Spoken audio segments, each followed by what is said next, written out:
जय हिंद साथियों। इस वीडियो के अंदर आज आपको मैं यूपीएसआई 2021 में जो हिंदी का पेपर आया था, इसको मैं रियल जो पेपर है वो आपके सामने मैंने रखा हुआ है। अब सुनिएगा, इससे होगा क्या कि देखिए, इसमें 40 प्रश्न हैं और 40 प्रश्न मैंने बहुत ज़्यादा जो है जो पेपर हैं जो दिए हैं, तो ऐसे में आपको ये बता दूंगा कि इस टॉपिक से इस तरह के सवाल आपको याद आना चाहिए और इस तरह के सवालों को आप बिल्कुल परफेक्ट कर लीजिएगा। किस तरह की डेफिनेशंस, परिभाषाएं हैं जिनको आपको 100% याद करना ही पड़ेगा। और बहुत सारी चीज़ें ऐसी हैं जो हिंदी के विषय में, ये सिर्फ वीडियो हिंदी के लिए डेडिकेटेड है। कल जैसे ही समय मिलेगा वैसे मैथ और रीजनिंग को लेकर के आऊँगा कि इस तरह के जो सवाल हैं वो बार-बार आए थे, तो इनको आप ज़रूर कंठस्थ कर लीजिएगा। जब भी आगामी आपका जो भी एग्ज़ाम है, स्पेशल यूपी कांस्टेबल का हो या यूपीएसआई के लिए रहे, तो यूपी कांस्टेबल और एसआई में सिर्फ उसका जीके चेंज होता है, बाकी विशेष कोई परिवर्तन नहीं होता। वो सारी चीज़ें हिंदी के लिए। अब आपको कौन-कौन सी चीज़ें हैं जो कि आप एक बार याद करके ही जाइएगा, ठीक है? अब ये पेपर आपके सामने है, आप खुद ट्राई कर लीजिएगा कि आपका स्कोर कितना बन रहा है। अब आप देखिएगा, यहाँ पर एक सवाल लिखा हुआ है और वो ये वाला है। यानी ये लिखा हुआ है, बघेली का प्रमुख क्षेत्र कौन-सा होता है? ये आपके सामने लिखा हुआ है, इसमें लिखा हुआ है मिर्ज़ापुर क्षेत्र है। तो क्षेत्रों से संबंधित जो सवाल होते हैं वो आपके एग्ज़ाम में आते हैं। लेकिन विशेषकर बहुत कम सवाल पूछे जाते हैं कि इस क्षेत्र में जो है वो कौन-सी जो है बोली जो है बोली जाती है, कौन-सी भाषा बोली जाती है। विशेषकर देखिएगा, आपको ये पता होना चाहिए कि जैसे पूर्वी हिंदी है, तो पूर्वी हिंदी में कौन-कौन सी बोलियाँ आती हैं? पश्चिमी हिंदी में कौन-कौन सी बोली आती हैं? जैसे कि अगर बात करते हैं पश्चिमी हिंदी की जो बोली है, वो सौरसेनी अपभ्रंश से जो है वो निकली है। अब इनमें से बोली ऐसे बुंदेली, कन्नौजी, ब्रजभाषा, खड़ी बोली, बांगरू और ये से दक्खनी, ये सब जो है वो पश्चिमी हिंदी की बोलियाँ। तो ये वाला सवाल जो है वो आपका गलत नहीं होना चाहिए। ये सारी चीज़ें जो है वो एक बार आप याद कर लीजिएगा। इसमें जो है वो डाउट नहीं होना चाहिए, कितनी बोली हैं, कितनी जो है भाषाएँ हैं। इन ये जो सवाल हैं वो आपके अच्छे होने चाहिए, एकदम कंठस्थ होने चाहिए। Is that clear? ये आपके सामने इसका आंसर था और जिसका आंसर हो जाएगा मिर्ज़ापुर के अंदर जो है वो बघेली जो है वो बोली जाती है। और बघेली वाले सवाल जो होते हैं कई कई बार जो है वो एग्ज़ाम में आ गए हैं। तो इसलिए इस तरह के अगर सवाल इन फ्यूचर कभी भी आते हैं तो उनको आपको भूलना नहीं है। ये चीज़ें थोड़ा आप याद रखें। जैसे अभी अवध, बघेली, छत्तीसगढ़ी होती नहीं होती? अवध, बघेली और छत्तीसगढ़ी, ये पूर्वी हिंदी की जो है वो बोलियाँ हैं। और जो पूर्वी हिंदी की जो बोलियाँ होती हैं वो अर्धमागधी अपभ्रंश से जो है वो निकलती हैं। तो इनको लेकर के आप कभी मत भूलिएगा। Is that clear?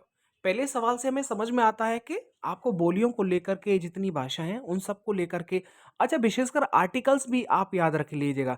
किस आर्टिकल में क्या-क्या चीज़ें दे रखी हैं। आगे आएगा तो मैं डिस्कस करते रहूँगा। ये आपका एक देखिएगा, ये जो है वो 3 प्रश्न जो होते हैं वो आपके आते हैं। एक कोई ना कोई पैसेज दे रखा होगा और उससे संबंधित इसे पढ़ना पड़ेगा और उसके बाद आपको आंसर देना होगा। तो इसको लेकर के कोई विशेष बड़ी बात नहीं है, आप खुद देख सकते हैं। और देखो, इसे सॉल्व करने का एक तरीका जो मैं बड़ा जल्दी कर लेता हूँ। बस आपको एक चीज़ देख लेनी है, सबसे पहले मैं क्वेश्चन को रीड करता हूँ और क्वेश्चन रीड करने के बाद में मैं इसे पढ़ता हूँ। अच्छा, देखिएगा, इस पेपर को देखने के बाद में एक चीज़ हमारे समझ में आ जाती है, और सर जी वो क्या है? वो ये है कि अगर आप सिर्फ़ क्वेश्चन को देखेंगे और उसी के जो है इन शब्दों को मिलान करने के लिए लग जाएँगे इनमें, तो आप आराम से जो है वो उत्तर को फाइंड कर सकते हैं। भले ही पूरे को पढ़ो या मत पढ़ो। मैं बता रहा हूँ जो रियलिटी मैंने देखी है। ऐसा नहीं है कि पढ़ने के बाद में ही कन्क्लूज़न निकलता है। बहुत कम प्रश्न होते हैं जो पूरे पढ़ने के बाद में समझ में आएँगे। बस आप क्वेश्चन देख लीजिएगा, उसके बाद इसके जो पैसेज है इसमें जो लिखा हुआ है, इन सबको एक बार आप रीड करेंगे तो आपको पूरा जो है आंसर आप मिला पाएँगे। चलिए, इसके बाद में देखिएगा, यहाँ पर ये स्पेशल जो है वो उपसर्ग को लेकर के सवाल पूछे जाते हैं। देखिएगा सर जी, एक चीज़ मैं क्लियर कर देता हूँ, जैसे इनमें से कौन-सा शब्द है जिसके आगे प्रति उपसर्ग जुड़ा होता है? तो उपसर्ग का हो चाहे प्रत्यय का हो, क्या बोला? उपसर्ग का हो चाहे प्रत्यय का हो, सारे के सारे सवाल आपको याद होने चाहिए, कोई भी गलती नहीं चाहिए। अगर आपको मैं पूछ लूँ कि संस्कृत के अंदर टोटल कितने उपसर्ग हैं? उर्दू के अंदर कितने हैं, हिंदी के अंदर कितने उपसर्ग हैं, तो इनकी संख्या भी एक बार पूछी गई थी, तो ये भी सवाल आपको याद रहना चाहिए। तो इन सारी चीज़ों को आप याद रखिएगा। देखिए, कभी भी आप संधि विच्छेद जब भी आप पढ़ते हैं, तो कभी भी जब भी कोई संधि विच्छेद आ जाता है, तो उसको आप ज़रूर देख लेना। संधि विच्छेद करने के बाद में आपको अच्छे से समझ में आ जाएगा इसका उपसर्ग क्या है और इसका प्रत्यय क्या है। बहुत कम बार पूछा गया है कि ये जो प्रत्यय है क्या वो संस्कृत का है या फिर हिंदी का है, ये बहुत कम पूछा गया प्रश्न है। इसलिए इस पर ज़्यादा चिंता मत करना है कि हिंदी का उपसर्ग है या फिर जो है वो संस्कृत का है। तो ज़्यादा नहीं, बस ये पता होना चाहिए इस शब्द में कौन-सा उपसर्ग है या फिर कौन-सा प्रत्यय है। ये सवाल आपका गलत नहीं होना चाहिए। मैं सवालों का टाइप आपको बता रहा हूँ। इसके बाद में देखिएगा, ये जो शब्द लिखा हुआ है ये शुद्ध वर्तनी का संबंध है और 1 या 2 सवाल इसमें से आते ही आते हैं। ठीक है? ज्योत्सना, और ज्योत्सना का मतलब क्या होता है वो आपको मुझे बताना है। चलिएगा, इसके बाद में ये कुछ सवाल देखो, इस तरह से एक सवाल है और इसके जो 4 सवाल यहाँ पर दे रखे हैं, इनको आप अच्छे से जो है रीड कर लीजिएगा। अच्छा, इनको पढ़ना बहुत ज़रूरी इसलिए होता है क्योंकि जब आप आगे दोबारा से पेपर देते हैं और सपोज़ यही सवाल आ जाते हैं, बार-बार यही आते हैं, तो फिर बड़ा दुःख होता है कि यार हमको वो सारी चीज़ें याद होनी चाहिए। फिलहाल में देखिएगा, यहाँ पर देखो प्रत्यय का सवाल आ गया। प्रत्यय इनमें से कौन सा है? जैसे उपसर्ग है जो पहले लगता है, ठीक है? और प्रत्यय जो होता है वो पीछे लगता है। तो यानी देखो इक है, एक है, ओक है, अक है, तो गायक, तो अक है, तो यानी कि इसमें डी हो जाएगा। तो ये उपसर्ग और प्रत्यय वाले सवाल आपसे गलत नहीं होने चाहिए। अब देखिएगा, ओके ठीक है, ये रचयिता यानी इनके जो है वो नाम पूछे जाते हैं। अब देखो, जितनी भी रचना है, जितने भी लेखक हैं, वो बहुत ज़्यादा हो जाता है याद करने के लिए कि इनकी रचनाएँ हैं, कि ये कहानी है, कि ये उपन्यास है, पहला कौन-सा, अंतिम कौन-सा पुरस्कार किस क्षेत्र में जाता है, किस जो है राइटर को जो है ये पुरस्कार दिया गया था। तो ये एक बड़ा क्षेत्र है साहित्य का। समझ रहे हैं? साहित्य का एक अलग समझ लो कि किताब होती है, अलग मोटी एकदम गाइड होती है। उ उस सबको पढ़ना इट्स वेरी डिफ़िकल्ट। तो ऐसे में जो-जो इम्पोर्टेंट है और विशेषकर जो पेपर में पूछे जा रहे हैं राइटर, उनसे संबंधित देखिएगा, उनसे संबंधित तो आपको बिल्कुल पता होना चाहिए, वो तो कम से कम याद कर लीजिएगा। ये एक बहुत बड़ा समझ लो सागर है। अब इस सागर में, साहित्य के सागर को आप सही बता रहे हैं, हम पार नहीं कर सकते। बहुत बड़ा है, बहुत कुछ चीज़ें याद करनी पड़ती हैं। तो ऐसे में मेरा सजेशन क्या रहेगा? इसमें बस सजेशन ये रहेगा कि आप गिनी-चुनी चीज़ों को जो है वो याद करते जाइएगा, और जो फ़ेमस हैं, जैसे जैसे सूर्यकांत त्रिपाठी हैं, जयशंकर हैं, ठीक है? जयशंकर प्रसाद हैं, सूरदास हैं, हरिदास हैं, इन सब की गिनी-चुनी हैं, तो इनको आप याद कर लीजिएगा। कौन-सी कि ना किस काल के हैं, भक्ति काल के, निर्गुण हैं कि सगुण हैं, अंडरस्टैंड और नॉट, ये कौन-सी बोली में ये जो है वो चीज़ें लिखी गई हैं, तो ये पता होना चाहिए आपको। बस ये चीज़ें हैं और इसके लिए कुछ नहीं। अच्छा, अब देखिएगा, इसमें से किस शब्द में ऋषि की मात्रा का उपयोग हुआ है, तो ये आपको समझ में आ जाएगा। यहाँ पर देखिएगा, वृष्टि जो है यहाँ पर लिखा हुआ है, तो मुझे पूरा भरोसा है कि आपको समझ में आ रहा होगा। देखो, ऋषि वाली मात्रा यानी कि ये इस तरह से जो किसी भी शब्द के नीचे जुड़ जाती है। जैसे यहाँ पर लिखा है प, तो पा के नीचे जोड़ दिया। व लिखा है तो वा के नीचे, ये जो होती है ये ऋषि वाली होती है, तो ये वृष्टि में दे रखा है। ये इस तरह के सवाल भी जो है वो पूछे जाते हैं। वर्णमाला के काफ़ी सवाल पूछे जाते हैं। निम्न के कौन सा शब्द जो है सही है? अब देखिए, सही गलत ये आपको पता होना चाहिए। समाहार होता है, तो ये सही और गलत वही शुद्ध और अशुद्ध वाले शब्द हैं। अब देख, क ख ग पत्रिका का प्रकाशन जो है वो कहाँ से जो है होता है?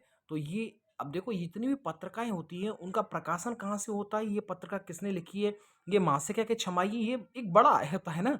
तो कुछ चीज़ें जो हैं वो बैक टू बैक जो है वो याद हमें तुरंत की तुरंत कर लेनी चाहिए। इसमें और कोई शॉर्टकट नहीं है। अच्छा जी, अब देखिएगा, विलोम है, तो विलोम का भी 2 सवाल जो है वो आता ही आता है।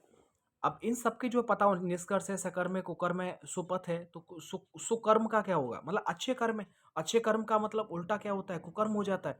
तो विलोम शब्द आपको याद करने पड़ेंगे, और विलोम शब्द थोड़ा-सा जो हार्ड लेवल के होते हैं ना, जो आपको याद ना हो, आपको नया लगे, उसे थोड़ा याद कर लीजिएगा। क्योंकि कई बार नए आते हैं, मैक्सिमम टाइम जो है वो नए आते हैं। कांस्टेबल लायक ऐसा नहीं है। अब देखिए, इसमें क्या होता है कि ये जो नाटक है ना? इनमें से नाटक है वो किसने लिखा है, क्या कुछ है, ये आप देख लीजिएगा। इस पर टाइम वेस्ट नहीं करूँगा मैं। अच्छा, अब देखिएगा, ये देखो, पीपर पात सरिस मंडोला, इसमें जो है वो कौन-सा अलंकार है? देखो, अलंकार का ये तो समझ लो मैंने लगभग 1 महीने में काफ़ी 1-2 बार ही देखा होगा इस टाइप का, कि साहब लिखा हुआ और उसमें पूछा है कौन-सा अलंकार है।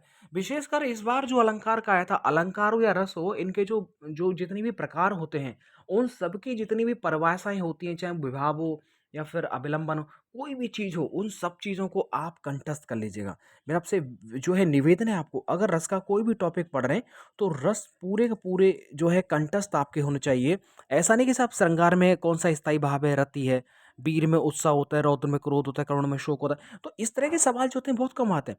लेकिन विशेषकर जो है आप इनके डेफिनिशन को जो है बिल्कुल याद रखिएगा। जैसे विभाव, विभाव का मतलब होता है विशेष रूप से जो भावों को प्रकट करते हैं, उन्हें विभाव कहते हैं। तो ये डेफिनिशन जो है वो आपको आना चाहिए। Is that clear? तो डेफ़िनेशन जो है वो आपको बिल्कुल भी जो है वो नहीं भूलनी है। इस चीज़ का थोड़ा आप याद रखिएगा। चलिए, इसके बाद में तत्सम तद्भव, अब देखो, इन सब चीज़ों के आपको तत्सम तद्भव भी याद रखने हैं। जैसे आप विलोम याद करें, उन्हीं के साथ में तत्सम तद्भव भी जो है वो तुरंत की तुरंत जो है वो याद करते जाइए। इसके बाद में देखिएगा ये आचार्य साहित्य का है, साहित्य का मैंने बता दिया, साहित्य एक बड़ी चीज़ है, जो आ जाए बस उसी को याद कर लो, समय मिलने पर उसे आप याद करते रहिएगा।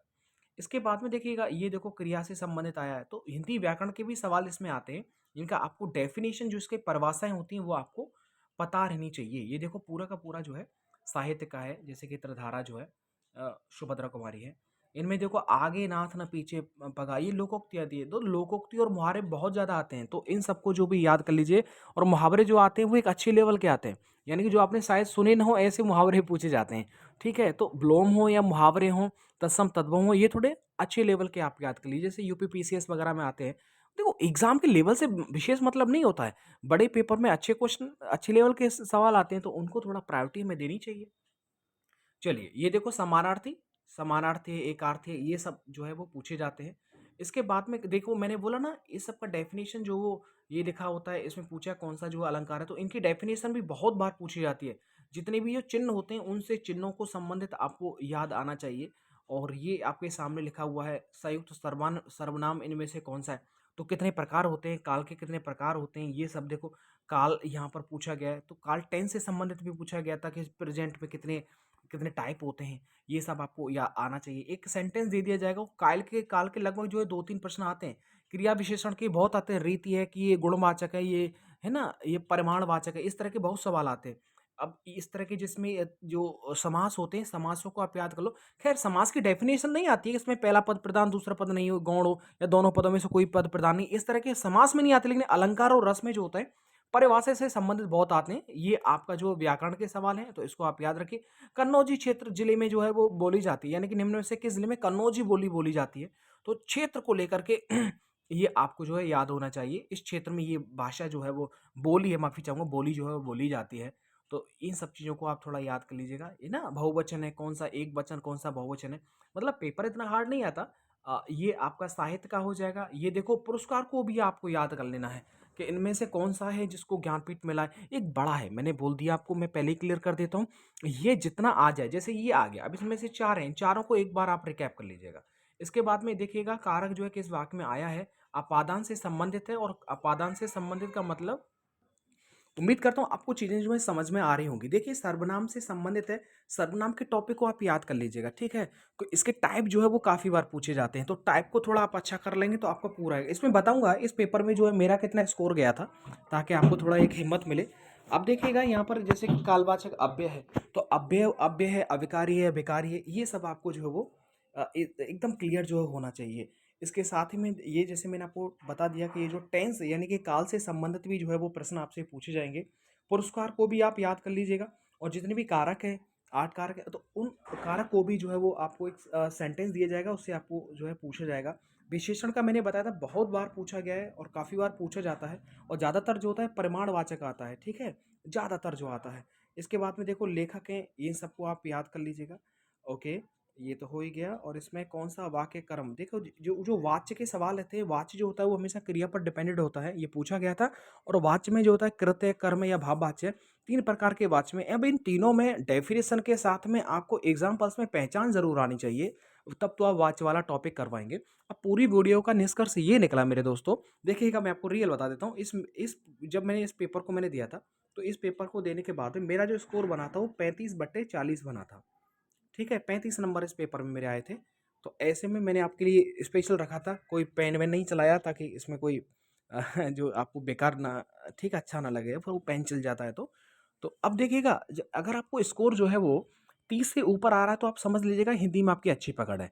वो डिपेंड करता है, देखो 35 तक देखिए 35 है या फिर 32 से 35 आपका स्कोर कब आता है पता है? ये तब आता है जब 1-2 सवाल गलती से जो है गलत हो जाए, या फिर रचनाओं में आपके सवाल गलत हो जाएँ, तो आपके 32 से 35 में स्कोर आएगा। अब आपका व्याकरण ही अच्छा नहीं है, तो फिर ये स्कोर जो है वो 27 पर भी आ जाएगा और 26 पर भी आ जाएगा।